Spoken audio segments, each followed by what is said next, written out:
നെല്ലിക്ക 10 out of 10. ഏറ്റവും നല്ല രസായനമാണ് നെല്ലിക്ക. ഇതിൽ ആന്റി ഓക്സിഡൻസ് റിച്ച് ആയതുകൊണ്ട് തന്നെ ഇത് ഹെയർ റൂട്ട്സിനെ റെജുനേറ്റ് ചെയ്യുകയും അതുപോലെ ഹെയർ ഗ്രോത്തിനെ പ്രൊമോട്ട് ചെയ്യുകയും ചെയ്യുന്നു. നെല്ലിക്ക നിങ്ങൾക്ക് ജ്യൂസ് ആയോ അല്ലെങ്കിൽ ഡ്രൈ ആംലയോ അല്ലെങ്കിൽ റോ ആയിട്ട് നെല്ലിക്കയോ അതുമല്ല എന്നുണ്ടെങ്കിൽ എണ്ണ കാച്ചിയോ ഉപയോഗിക്കാവുന്നതാണ്.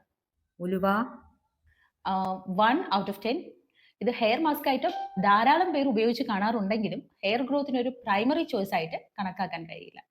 കയ്യോന്നി 9 ഔട്ട് ഓഫ് 10.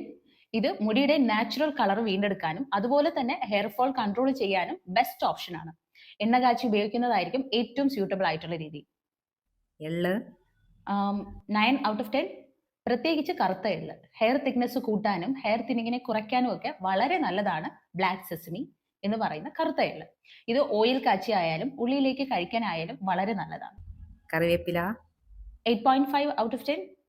ഇത് അകാല നിരക്ക് ഏറ്റവും ഉത്തമമായിട്ടുള്ളതാണ്.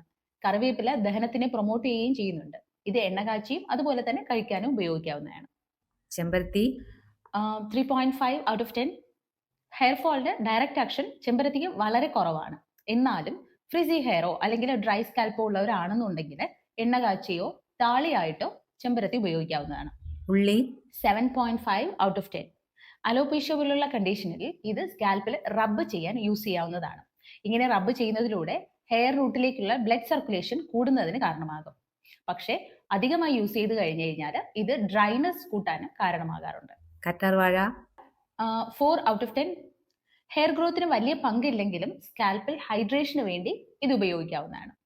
ആര്യവേപ്പ് 3 ഔട്ട് ഓഫ് 10. ഡാൻഡ്രഫ് പോലുള്ള കണ്ടീഷനിൽ സ്കാൽപ്പിൽ ഹെയർ മാസ്ക് ആയോ ഹെയർ വാഷ് ആയോ ഒക്കെ ഇത് ഉപയോഗിക്കാവുന്നതാണ്. സ്ഥിരമായി ദീർഘകാലം യൂസ് ചെയ്ത് കഴിഞ്ഞാൽ ചിലരിൽ ബ്രിട്ടിൽ ഹെയർസ് വരുന്നത് കണ്ടിട്ടുണ്ട്.